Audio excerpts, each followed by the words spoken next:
Nordeste é muito comum, né? Aqui também é comum, não. Esses dias eu estava passando ali perto onde o James mora, eu esqueci o nome. É perto do Sesc, ali mais para baixo, né? Um monte de cabra. Gente, eu fico extremamente chocado. Porque é muito interessante, né? Não sei se eu posso falar extremo sul, zona sul, ter cabra, ter cavalo andando por aí, enfim, é uma coisa interessante, né? Mas Jesus, ele sentou no jumentinho e entrou em Jerusalém dessa forma, né? E aí, na terça-feira, a Cláudia falou um pouquinho sobre a purificação do templo, e ela trouxe para a gente a importância de guardarmos o nosso coração, porque a religião verdadeira que Jesus fala é essa que começa no coração. E aí Jesus confronta a religião vazia, né? Vazia, a religião que precifica, vende adoração, né? Então Jesus mostra que Deus, Ele não quer que a gente viva de aparências, né? E ontem o James falou um pouquinho sobre a traição de Judas. E a gente falou também que o coração humano muitas vezes rejeita e vem de Jesus. Mesmo perto de Jesus, o nosso coração pode amar mais o dinheiro ou as coisas do que o próprio Senhor Jesus. E nós chegamos na quinta-feira, literalmente quinta-feira, Jesus vai participar da sua última ceia com os discípulos. Quinta-feira. Nós entramos na sala da refeição, da última refeição de Jesus com os discípulos.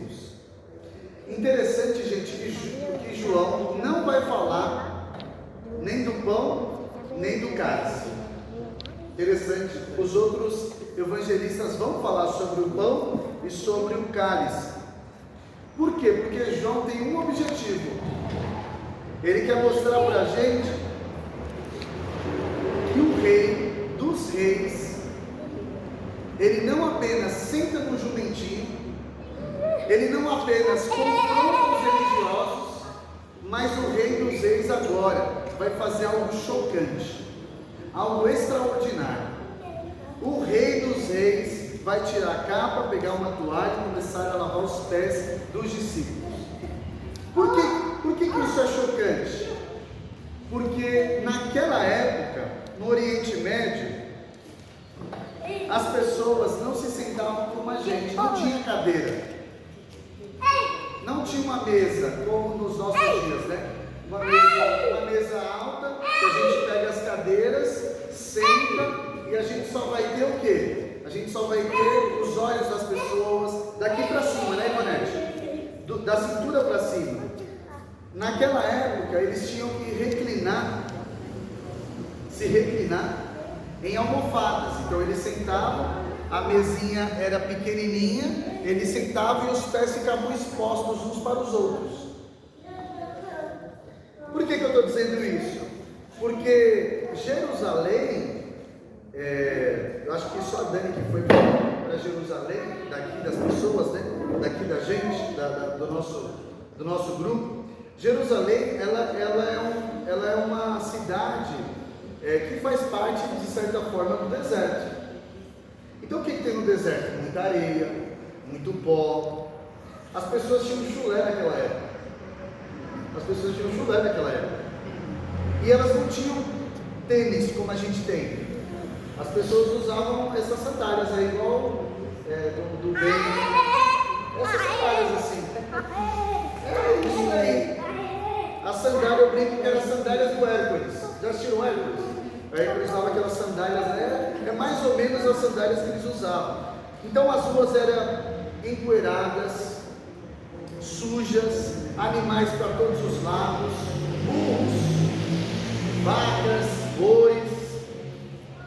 Então quando alguém chegava na casa de uma pessoa para ceiar, quem lavava os pés para poder ceiar bonitinho era o empregado dos empregados, era o servo, era no máximo um estrangeiro. E tem um detalhe importante aqui, gente: ninguém ninguém dessa refeição teve proatividade para lavar os pés de ninguém. Olha que interessante, não tinha um servo que lavava os pés das pessoas e nenhum dos discípulos se preocuparam em lavar os pés. Lembra que eu falei que os discípulos estavam preocupados com outras coisas? Quem é maior no reino de Deus? Quem vai ser mais visto no reino de Deus? Olha a mente dos caras, é essa mente que eles têm.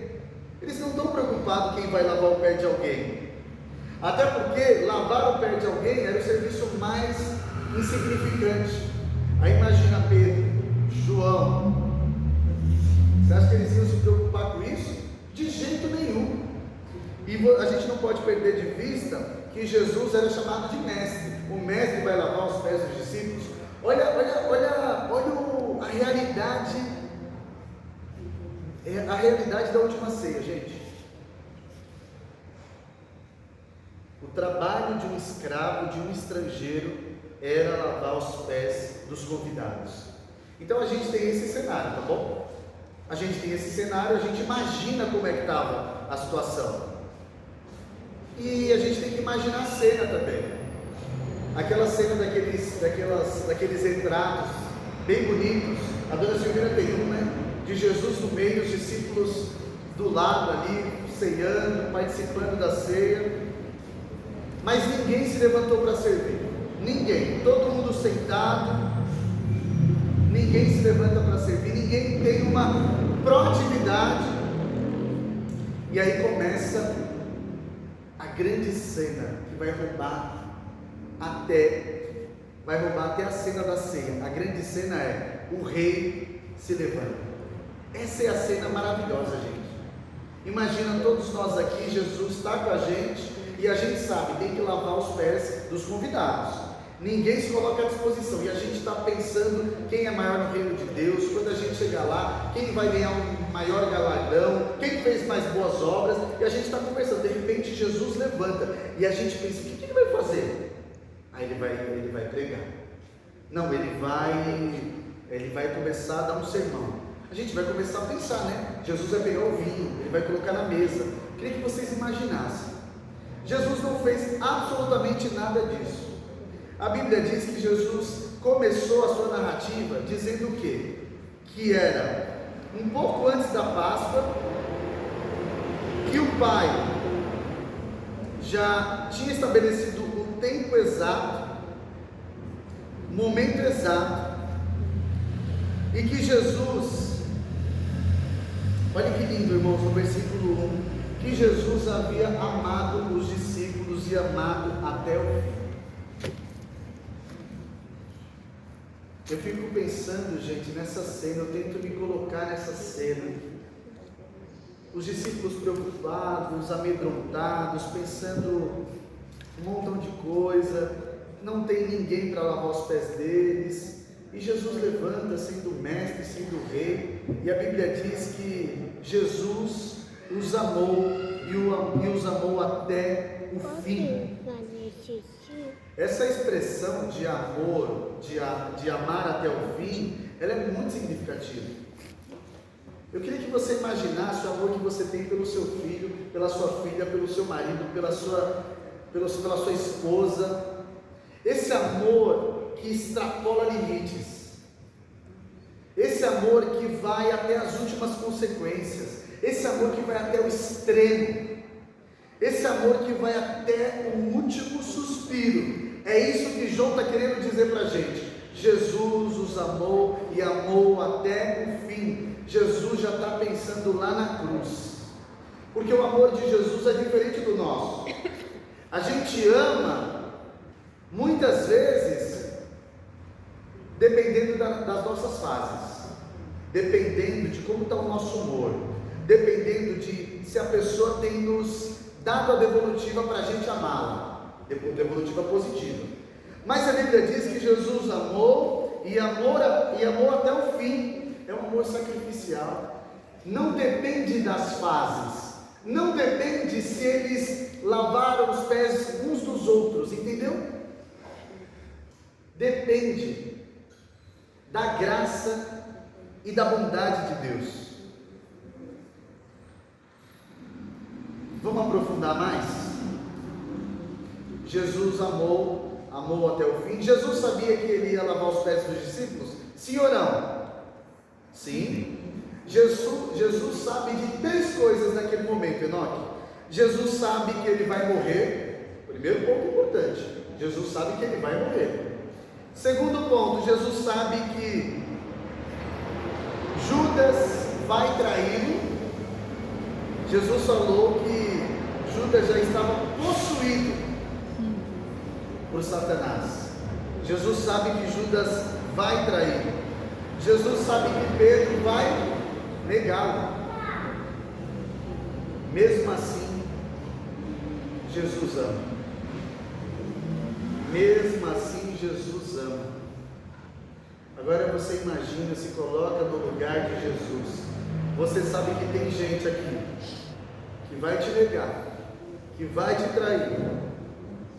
Você lavaria os pés dessas pessoas? Você amaria essas pessoas, mesmo sabendo que essas pessoas depois vai te dar um beijo de traição, um beijo de mentira? Ah, mas tem gente que não leva desaforo para casa. Tem gente que não leva desaforo para casa.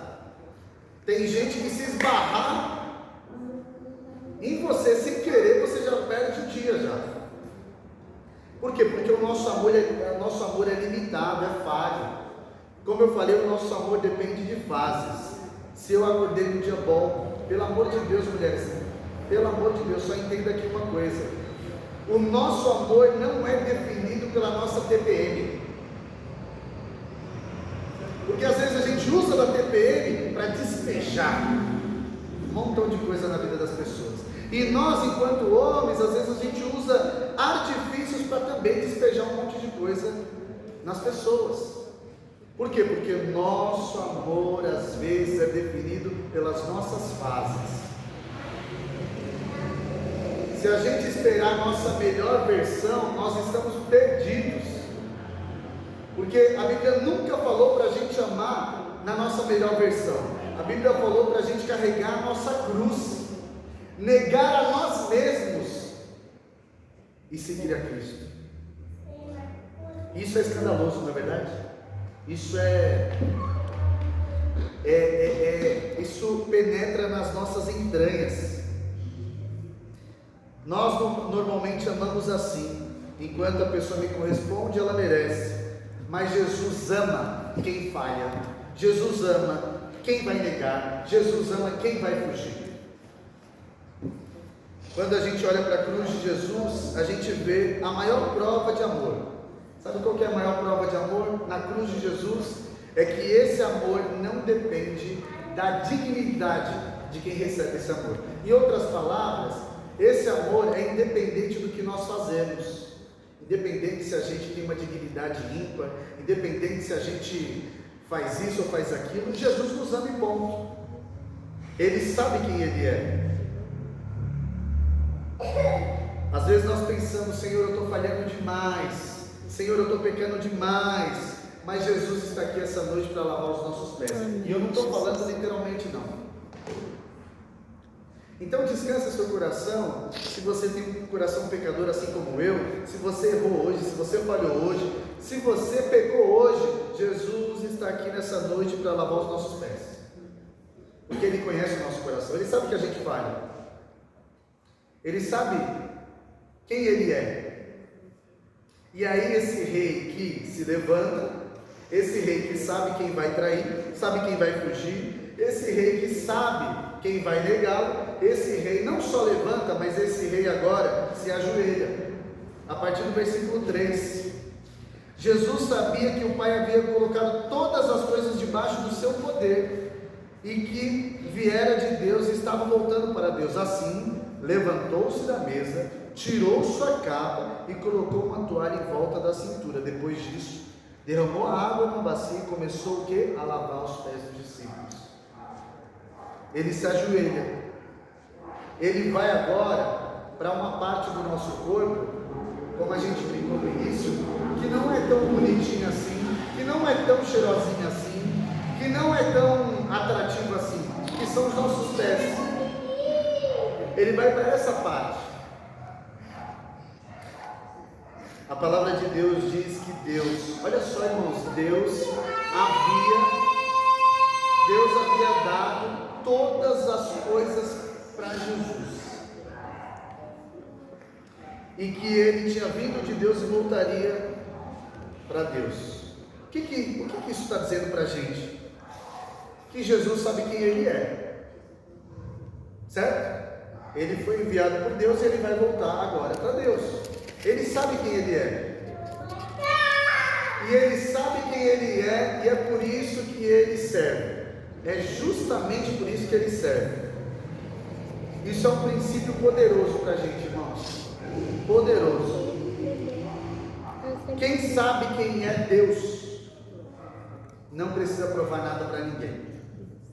Quem conhece a Deus não precisa provar nada para ninguém, não precisa de grandes poderes. Jesus é Deus, não é verdade? Em outras palavras, o que eu estou dizendo é um Deus homem servindo o ser humano. É Deus servindo o ser humano. É Deus lavando os pés de seres humanos como a gente, pecadores. Jesus sabe quem Ele é. Quando nossa identidade está firmada em Jesus, gente, a gente serve não por causa da pessoa, mas por causa da missão de Deus. Quando a gente serve aqui, a gente não serve para agradar, em primeiro lugar, as pessoas, mas para agradar a Deus. Quando a gente serve em casa, no trabalho, não é para agradar pessoas em primeiro lugar, é porque Deus nos deu uma missão, para a gente colocar Ele em tudo e em todos. Então, se a gente é o melhor funcionário, a melhor dona de casa, a melhor trabalhador, não é para agradar e ganhar aplauso das pessoas, é simplesmente porque a gente tem Jesus como nosso modelo. O Deus lavou os pés dos discípulos porque Ele sabia quem Ele era. Ele sabia quem Ele era. Ele levantou-se da mesa, tirou a capa, pegou a toalha, colocou água na bacia, começou a lavar os pés. Imagina o silêncio daquela sala, daquele ambiente. Imagina o silêncio, gente, constrangedor. Já viveu uma situação assim na sua casa? Momento de café, de almoço, aquela festa de final de ano, ceia de Natal, que alguém fala alguma coisa ou faz uma coisa, todo mundo fica em silêncio, tipo um olhando para a cara do outro. Às vezes um olhar de piada interna, às vezes um olhar do tipo chocante, eu quero cavar um buraco e ir para dentro desse buraco. Era nessa situação que os discípulos estavam. Meu Deus, o meu mestre, o meu Senhor está lavando os meus pés. Os discípulos deveriam estar pensando, isso está errado, isso está errado. Isso é loucura para a gente. Porque o rei está fazendo um trabalho de escravo. Por isso que a mensagem do Evangelho, gente, ela é contra a cultura, sabe? É o reino de Deus de ponta cabeça. E aí, a gente tem que amarrar as coisas, entendeu? Como que Jesus entrou em Jerusalém? No jumentinho. Ele já está dando amostras. Agora ele vai explicitar. Tem algumas passagens nos Evangelhos que Jesus cura, ou Jesus faz algum tipo de milagre. O que ele fala para as pessoas? Não fala para ninguém, não é chegada a hora. Aqui não tem mais isso. Aqui ele vai dizer escancaradamente: eu sou o rei mesmo, eu sou o Messias mesmo. Pode falar, deixa o povo falar. No reino de Deus, a grandeza não é medida pelo quanto nós somos servidos. No reino de Deus, a nossa grandeza é medida pelo quanto a gente serve. Não é quanto a gente recebe, é quanto a gente dá. Dar é melhor do que receber. No mundo, o que nós aprendemos sobre liderança? Liderança é quem sobe. Liderança é quem está no poder. No mundo a gente aprende que quem tem mais, quem tem mais relevância é quem é mais importante. No reino de Deus a liderança é descer. No reino de Deus a gente desce, que ele cresça e eu diminua. Agora entra um cara que, na cena, né? Entra um cara que é muito parecido com a gente também, que esse cara se chama Pedro. É o Pedro e o nosso orgulho espiritual. É a terceira parte ali do texto, né? O Pedro, ele vai ficar tão em choque que ele vai ter que tomar uma decisão, né? Sempre ele, né? É sempre ele. Mas eu falo isso com muito amor, porque tem que ter uns loucos às vezes, né? E aí ele levanta, ele fica indignado com aquela situação, e ele fala: Senhor, o Senhor vai lavar os meus pés? O Pedro é aquele filho que quando a gente pede para o filho fazer alguma coisa, o filho pergunta. Aí a gente fala: depois eu te explico, vai obedecer. O Pedro é aquele filho que pergunta: por que eu vou fazer isso?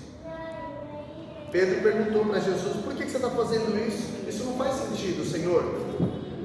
Aí Jesus respondeu: Pedro, sabe de nada, inocente.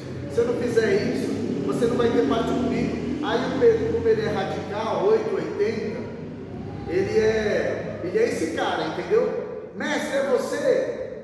Ou é um fantasma? Se for você, deixa eu andar sobre as águas. Ele é esse cara. Ele é esse cara que depois foi uma bênção. Aí Jesus falou, aí ele falou: Senhor, então lava só meus pés, lava a cabeça, braço, em outras palavras, lava meu corpo todo. Esse é o Pedro que nós conhecemos. Ele sempre vai ao extremo, do extremo ao extremo. E Jesus fala algo muito profundo aqui, sabia? Jesus fala assim: Pedro, quem já tomou banho não precisa mais tomar banho. Em outras palavras, Jesus está dizendo: quem conheceu o poder da salvação não precisa de outra experiência para ser salvo. Pedro era salvo. Por que Jesus está dizendo isso? Porque tinha um que não tinha conhecido a conversão genuína, que era Judas. E o que Jesus está querendo dizer é que a salvação acontece uma única vez, é um único ato. Só que a santificação, ela é um processo. E o que Jesus está querendo fazer é lavar os pés dos discípulos para que eles sejam purificados, para que eles aprendam a fazer isso sempre. O banho representa a salvação e os pés sujos representam o cotidiano da caminhada. A gente vai se sujar, a gente vai falar coisa errada, a gente vai se contaminar com algumas coisas, a gente vai contaminar as outras pessoas. E o que Jesus está falando é: precisa desse lavar dos pés, não é literalmente, é o lavar do coração, a purificação, diariamente. Senão a gente vai ficar distante, senão a gente vai ficar igual Pedro. A gente vai ter experiências com Deus que a gente vai falar: Deus, pelo amor de Deus, me converte de novo. E Deus está falando: você já é convertido, você precisa se santificar. Você precisa se santificar. E santificação exige tempo, paciência e disciplina. Precisa ler a palavra, precisa orar. Ou seja, você que pertence a Cristo Jesus, você precisa constantemente, assim como eu, sermos limpos. Ou seja, mesmo quem anda com Jesus ainda erra, ainda tropeça, ainda precisa da graça de Deus. Hoje a gente precisa da graça de Deus, amanhã a gente precisa da graça de Deus, amanhã a gente precisa da bondade e da misericórdia do Senhor, amanhã a gente precisa das misericórdias do Senhor para a gente acordar. As misericórdias, elas precisam serem renovadas amanhã. E aí o exemplo de Jesus, ele vai finalizar aqui. O exemplo de Jesus transforma a nossa vida, transforma a vida da igreja. Porque depois de lavar os pés, Jesus pergunta para mim e para você: vocês entenderam o que eu fiz? É uma pergunta difícil, né? Vocês entenderam o exemplo? Sabe o que ele está querendo dizer? Vocês entenderam o que eu fiz para que vocês me imitem? Jesus está falando: eu sou o modelo de imitação. Jesus está dizendo: esse é meu reino. O meu reino é um reino de quem serve. E quem não serve, não serve no reino de Deus. Esse é meu reino. Não é poder, não é posição, não é status, é serviço. A marca de uma igreja, a marca das nossas vidas, a marca da igreja de Cristo não é uma superioridade moral. A marca da igreja de Jesus é uma igreja que humildemente serve. E a gente está aqui passeando por esses últimos momentos de Jesus, e a gente fica muito feliz. Eu tenho vivido uma semana tão abençoada, tenho sido abençoado por cada um de vocês, tenho aprendido, tenho refletido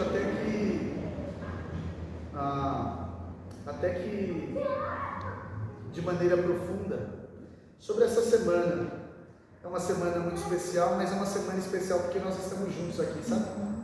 E eu vejo irmãos que servem, eu vejo irmãos que servem, eu vejo irmãos que servem, que oram, eu vejo uma liderança que serve, eu vejo que ninguém se acha, por servir, se acha pequeno demais. Cada um serve de uma maneira que Deus chamou.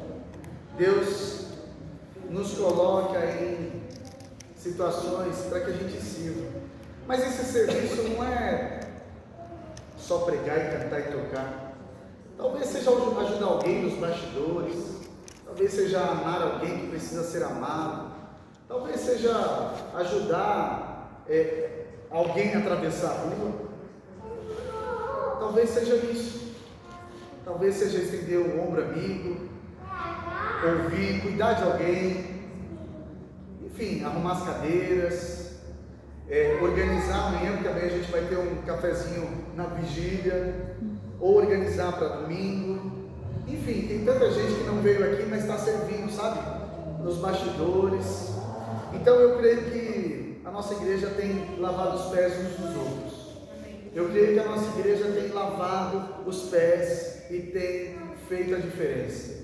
Eu creio que a gente está aqui porque Jesus nos chamou e Ele é o nosso modelo, é um modelo para a nossa imitação, para a gente imitar, para a gente fazer o que Ele fez. Jesus não lavou os pés dos discípulos, gente, esperando uma cerimônia bonita. É bonito lavar os pés das pessoas? Não é bonito, é feio, é constrangedor para quem está recebendo e às vezes fica meio sem graça para quem está lavando ali. A pessoa pode ficar sem graça. Não é sobre isso, sobre cerimônia bonita, não é. Jesus lavou os pés dos discípulos para ensinar que o nosso coração precisa estar no reino dele. Por isso que o lava-pés é um ato simbólico, é um exemplo. E ontem eu fiz um desafio de maneira bem espontânea, que a gente poderia lavar os pés uns dos outros, mas eu queria fazer diferente e abrir para quem quiser lavar os pés, ou quem deseja receber o lava-pés, quem quer e quem deseja.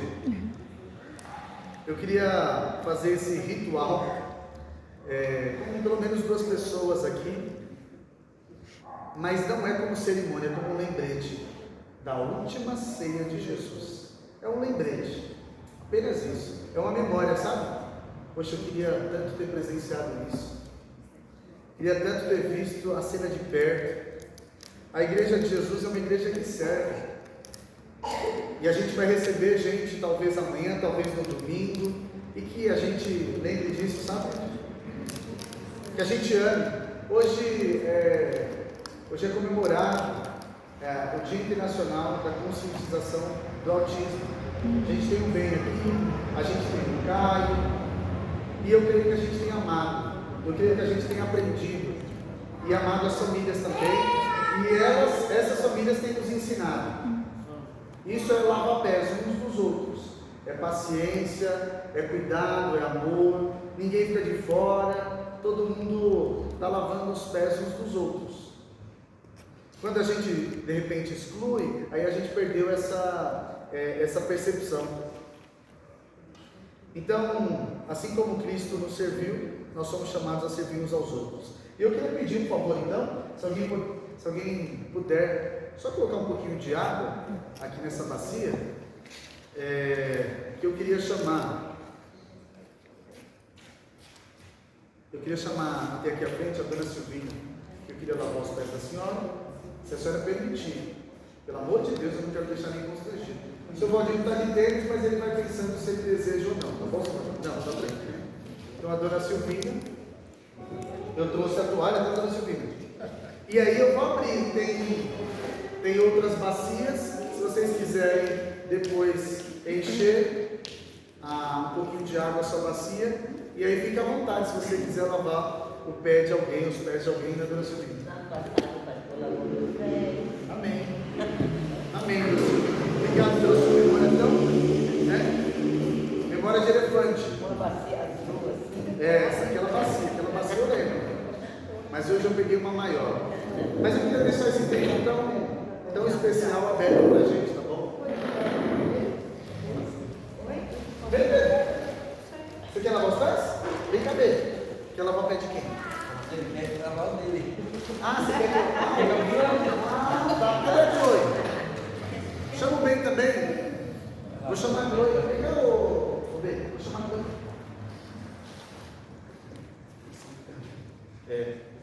Vou pegar uma. Cuidado.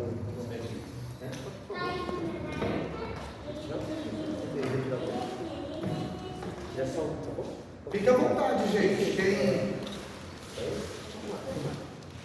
A Sara trouxe, a Fátima.